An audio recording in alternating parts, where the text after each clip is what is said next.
అందరికీ హాయ్ అండి. Model paper 1 set 2 SSC public పరీక్షలు 2021 భౌతిక రసాయన శాస్త్రం సంబంధించి ప్రశ్నాపత్రం, ప్రశ్నల సరళి, జవాబులను ఈ వీడియోలో నేర్చుకుందాం. గతంలోనే సెట్ 1 ప్రశ్నాపత్రం సంబంధించి వీడియో చేయడం జరిగింది. మరిన్ని వీడియోల కోసం ఛానల్ని సబ్స్క్రైబ్ చేసుకోగలరు, లైక్ చేయగలరు, షేర్ చేయగలరు. Section 1 first question 1 calorie equal dash joule 4.186. Second question కింది సమీకరణము పూరింపమన్నాడు. ఇది తటస్థీకరణము సంబంధించినది. ఆమ్లము ప్లస్ క్షారము గివ్స్ టు లవణము ప్లస్ నీరు. థర్డ్ క్వశ్చన్ క్రింది వాణిలో స్నెల్ నియమం అన్నాడు. ఇక్కడ B option n1/n2 sin r sin I అనేది సరైన సమాధానం అవుతుంది. ఫోర్త్ వన్ క్రింది పదార్థాలలో కటక తయారీకి పనికిరానిది. బంకమన్ను డి ఆప్షన్ సరైనది. జతపరుషము ఎక్స్ స్పష్ట దృష్టి కనీస దూరము 25 సెంటీమీటర్లు మనకు తెలుసు కాబట్టి పి. దృష్టికోణము 60 degrees కాబట్టి ఆర్ అనేది సరైనది కాబట్టి పిఆర్ అనే ఆప్షన్స్ సరైన సమాధానం.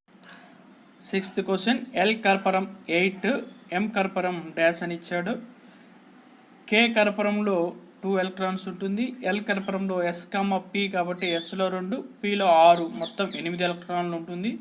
ఎం కర్పరంలో ఎస్పిడి ఆర్బిటాల్స్ 3 ఉంటుంది కాబట్టి ఎస్లో 2 పిలో 6 డిలో 10 ఎలక్ట్రాన్ల చొప్పున నిండుతుంది కాబట్టి మొత్తం 18 ఎలక్ట్రాన్స్ కాబట్టి 18 అనేది సరైన సమాధానం. సెవెంత్ క్వశ్చన్ నూతన ఆవర్తన పట్టిక 2వ పీరియడ్లో ఉన్న మూలకాల సంఖ్య అన్నాడు. 2వ పీరియడ్లో మనకి 8 మూలకాలు ఉంటుంది కాబట్టి బి అనేది సరైన సమాధానం. ఎయిత్ క్వశ్చన్ జౌల్ బై కూలుమ్ డాష్కు సమానం. జౌల్ బై కూలుమ్ అనేది వోల్ట్కు సమానం కాబట్టి బి అనేది సరైన సమాధానం. పొటెన్షియల్ భేదం ప్రమాణం వోల్ట్స్, బి అనేది రైట్ ఆన్సర్. అయస్కాంత అభివాహ సాంద్రతకు సూత్రం రాయండి. B π/a. అయస్కాంత అభివాహ సాంద్రత అయస్కాంత అభివాహము బై వైశాల్యం. ఇనుము వంటి లోహం తేమగా ఉండే గాలిలో ఎక్కువసేపు ఉన్నట్లయితే చెడిపోయే దృగ్విషయాన్ని ఏమంటారు? లోహక్షయం, తుప్పు పట్టడం, చిలుము పట్టడం. వీటిలో ఏది రాసినా సరైనది. కార్బన్ పరమాణు ఎలక్ట్రాన్ విన్యాసం రాయండి అన్నాడు. కార్బన్ పరమాణు సంఖ్య 6 కాబట్టి 1s2 2s2 2p2 అనేది సరైన సమాధానం. BF3 అణువులో ఏ రకమైన సంకరీకరణం ఉంటుంది? sp2. Section 2 1 mark questions. 13th one ఉష్ణోగ్రతను నిర్వచించము. చల్లదనం లేదా వెచ్చదనం స్థాయిని ఉష్ణోగ్రత అంటారు. 14th క్వశ్చన్ pH స్కేల్ అనగానేమి అన్నాడు. ద్రావణంలోని హైడ్రోజన్ అయాన్ గాఢతను లెక్కించడానికి వాడే స్కేల్ను pH స్కేల్ అంటాం. కటక సూత్రం రాయండి. 1/f = 1/v - 1/u అనేది కటక సూత్రం. 16వ ప్రశ్న ఏ విధంగా చత్వారమును సవరించవచ్చును అన్నాడు. ద్వినాభ్యంతర కటకాన్ని ఉపయోగించి మనం చత్వారమును సవరించవచ్చును. ప్రకృతిలో లభించే ధాతువుల నుండి లోహాలను సంగ్రహించే పద్ధతిని తెలిపే శాస్త్రంని లోహశాస్త్రం అంటారు. 18th వన్ NLX పద్ధతి అంటే ఏమిటన్నాడు. ఎలక్ట్రాన్ విన్యాసాన్ని సూచించే సంక్షిప్త సంకేతం అది. దీంట్లో ప్రధాన శక్తి స్థాయి N, L అంటే ఉపశక్తి స్థాయి, X విలువ ఉపశక్తి స్థాయిలో గల ఎలక్ట్రాన్ల సంఖ్యను తెలుపుతుంది అన్నమాట.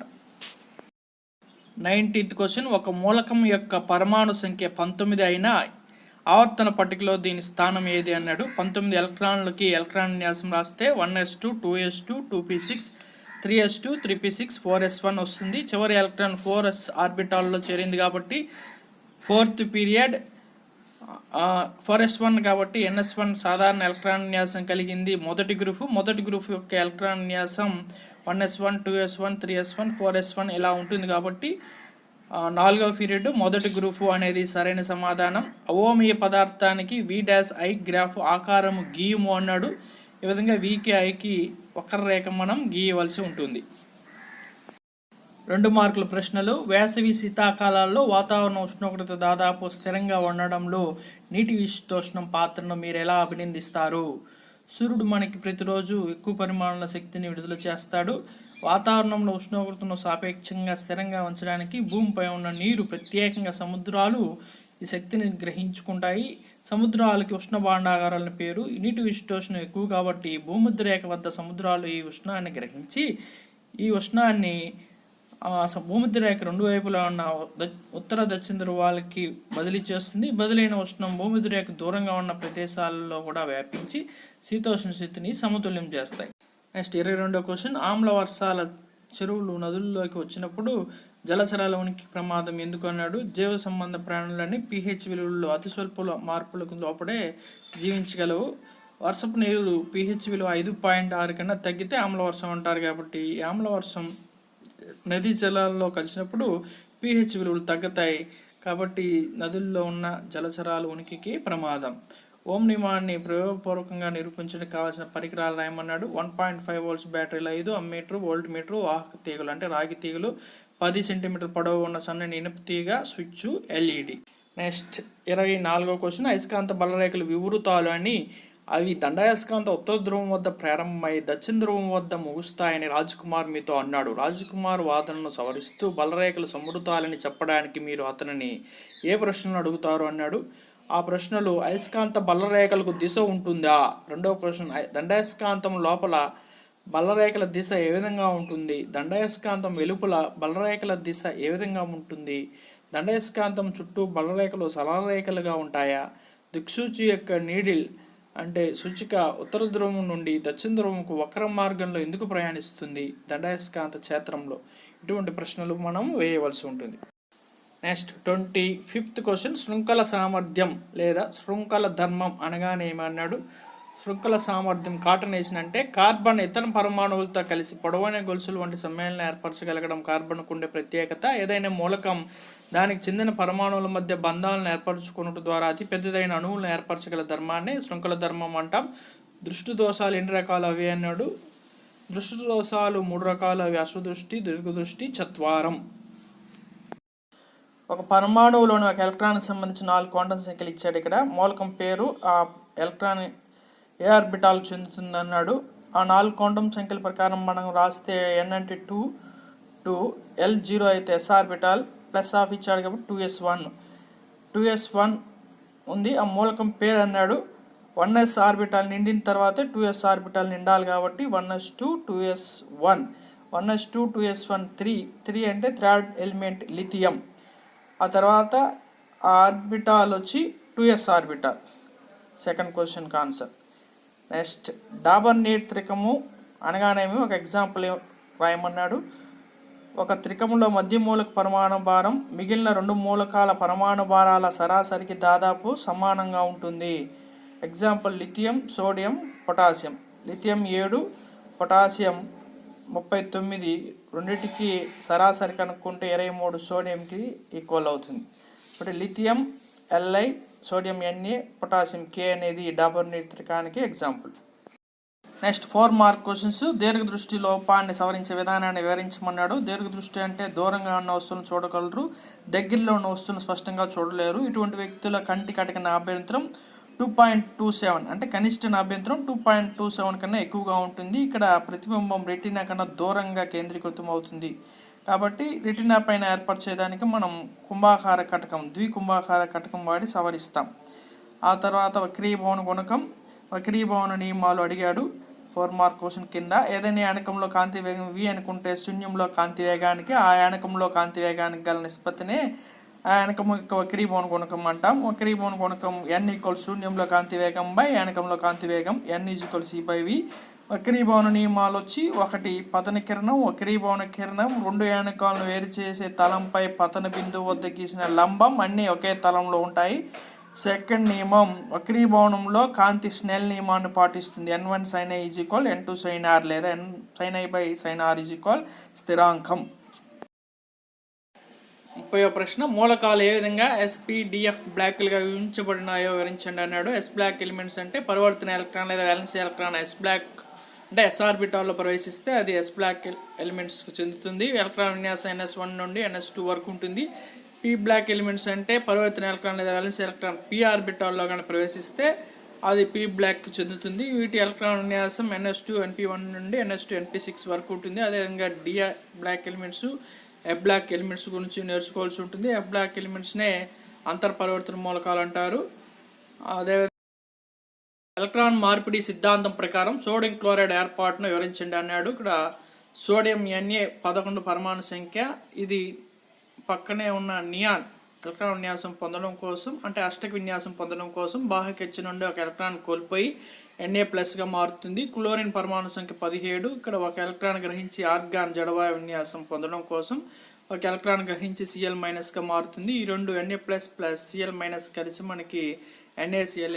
నెక్స్ట్ ఆల్కహాల్, గ్లూకోజ్ వంటి లవణాలు హైడ్రోజన్ కలిగి ఉన్నప్పటికీ అది ఆమ్లాలు కావు. ఒక కృత్యం ద్వారా వివరింపమన్నాడు. ఇక్కడ మనకి ఆల్కహాల్, గ్లూకోజు, HCl 3 వేరువేరు ద్రావణాలు మనం తయారు చేసుకోవాలి. ఈ మూడింటిని వేరువేరుగా విడివిడిగా బీకర్లో తీసుకుని 2 ఎలక్ట్రోడ్లు 220 volts AC ప్లగ్కి బల్బుని కలపాలి. HCl ద్రావణం కలిపినప్పుడు మాత్రమే మనకు బల్బు వెలగడం జరుగుతుంది. గ్లూకోజు, ఆల్కహాల్ ద్రావణాలు ఉన్నప్పుడు బల్బు వెలగడం జరగదు. HCl ద్రావణంలో ఎందుకు బల్బు వెలుగుతుందంటే HCl ఆమ్ల ద్రావణంలో అయాన్లు H+ అయాన్లు ఉంటాయి కాబట్టి విద్యుత్ ప్రసారం అవుతుంది. గ్లూకోజ్, ఆల్కహాల్ ద్రావణంలో H+ అయాన్లు లేవని మనకి ప్రయోగం ద్వారా నిర్ధారణ అవుతుంది. తర్వాత ప్రశ్న, లోహక్షేమునకు గాలి, నీరు అవసరమని నిరూపించి ప్రయోగం రాయమన్నాడు.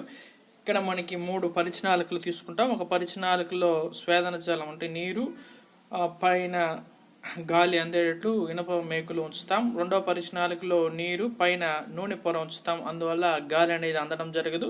మూడో పరిచనాలికలో ఇనుప మేకులు, దాని కింద అనాద్ర కాల్షియం క్లోరైడ్ ఉంచడం జరుగుతుంది.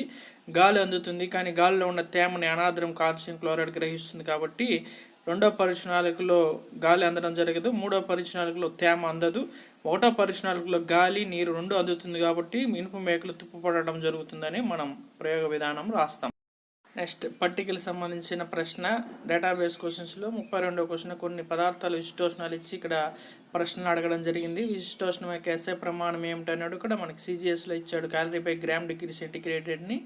దీన్ని SI యూనిట్స్లో కన్వర్ట్ చేస్తే క్యాలరీస్ బదులు జౌల్స్, గ్రామ్స్ బదులు కిలోగ్రామ్స్, °C బదులు కెల్విన్ రాసుకుంటే Joule/kg/Kelvin అనేది సరైన సమాధానం. ఏ ద్రవాన్ని శీతలీకరణగా వాడుతాడు అన్నారు.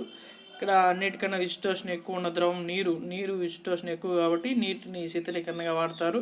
ఎందుకంటే నీరు ఎక్కువ ఉష్ణాన్ని పట్టి నిలిపి ఉంచుకుంటుంది కాబట్టి దానికి విశిష్టోష్ణ ఎక్కువ కాబట్టి నీరుని శీతలీకరణగా వాడతారు. లోహాల్లో నెమ్మదిగా వేడెక్కే స్వభావం కలిగినది ఏదన్నాడు. లోహాల్లో ఎక్కువగా విశిష్టోష్ణ కలిగి ఉండేది అల్యూమినియం కాబట్టి అల్యూమినియం నెమ్మదిగా వేడెక్కుతుంది. నెక్స్ట్ వంట పాత్రలకు వాడే ఉత్తమ గుణకం కలిగిన లోహం ఏదన్నాడు. ఇక్కడ విశిష్టోష్ణం తక్కువ ఉంటే అది ఎక్కువగా ఉష్ణాన్ని గ్రహిస్తుంది. వీటిలో మనం గ్రహించుకుంటే సీసము, ఇత్తడి, జింకు అవన్నీ కూడా విశిష్టోష్ణం తక్కువ, కానీ అవన్నీ కూడా ఆహార పదార్థాలతో రియాక్ట్ అవుతాయి కాబట్టి రాగి అనేది కూడా కొంత రియాక్ట్ అవుతుంది, కానీ దాని పాత్ర అడుగు భాగంలో ఉంచుతారు కాబట్టి ఇక్కడ రాగి అనేది సరైన సమాధానం అవుతుంది. నెక్స్ట్ కుంభాకార కటకం వస్తువు ప్రతిబింబ స్థానాలకు సంబంధించిన ఒక పట్టిక ఇచ్చాడు. 2F2కు ముందు వస్తువు ఉంటే మనకి ప్రతిబింబం ఎక్కడ ఏర్పడుతుందంటే F1కి 2F1కి మధ్యలో ఏర్పడుతుంది. తలకిందుల ప్రతిబింబం అంటే అది నిజ ప్రతిబింబం. నెక్స్ట్ అదేవిధంగా ప్రతిబింబం ఇచ్చాడు 2F1 ముందు అనేసి నిజ ప్రతిబింబం అన్నాడు కాబట్టి తలకిందుల ప్రతిబింబం మనం రాసుకోవచ్చు. 2F2కి ముందు ప్రతిబింబం ఏర్పడే సందర్భం F2 3F2కు మధ్య వస్తువు ఉన్నప్పుడు. నెక్స్ట్ F2 వద్ద ఉంచితే అనంత దూరంలో నిజ ప్రతిబింబం అన్నాడు. నిజ ప్రతిబింబం అన్నప్పుడు మనం తలకిందుల ప్రతిబింబం అని రాసుకోవచ్చు, పెద్దదైన ప్రతిబింబం. తర్వాత వస్తువు ఉన్నవైపు అన్నాడు. వస్తువు ఉన్నవైపు ప్రతిబింబం ఏర్పడే సందర్భం దృక్కేంద్రానికి F2కి మధ్యలో ఉన్నప్పుడు, Pకి F2కి, అప్పుడు నిటారైన ప్రతిబింబం, మిథ్యా ప్రతిబింబం ఏర్పడుతుంది. తలకింద ప్రతిబింబం అంటే నిజ ప్రతిబింబం, నిటారైన ప్రతిబింబం అంటే మిథ్యా ప్రతిబింబం అనే ఒక ట్రిక్ మనం గుర్తుపెట్టుకుంటే ఇటువంటి ప్రశ్నలకు సమాధానం రాయవచ్చు. లాస్ట్ క్వశ్చన్, ఓం నియమాన్ని సరిచూసే ప్రయోగ పటమును గీయండి అన్నాడు. ఈ ఓం నియమానికి సంబంధించిన బ్యాటరీ, అమ్మీటర్, స్విచ్, ఇనుప తీగ, వోల్ట్ మీటర్ సమాంతరంగా కలపాలి. ఈ పటం ప్రతి ఒక్కరు నేర్చుకోవాలి. ప్రయోగం కూడా 4 మార్క్స్లో చాలా ఇంపార్టెంట్. తర్వాత లాస్ట్ క్వశ్చన్, డి ఆర్బిటాల్ను గీయమన్నాడు. డి ఆర్బిటాల్ ఆకృతులు డబుల్ డంబెల్, ఈ విధంగా 5 orbitals DXY, DYZ, DXZ, D X square minus Y square D Z square అని 5 ఆర్బిటాలు గీయవలసి. ఈ వీడియోలో కొన్ని ప్రశ్నలకు సమాధానాలను దిక్సూచి material A P P S T F Andhra Pradesh physical science teacher forum వారు తయారు చేసినటువంటి మెటీరియల్ నుండి తీసుకోవడం జరిగింది. వారికి special thanks. Thank you very much. Like, share and subscribe our channel.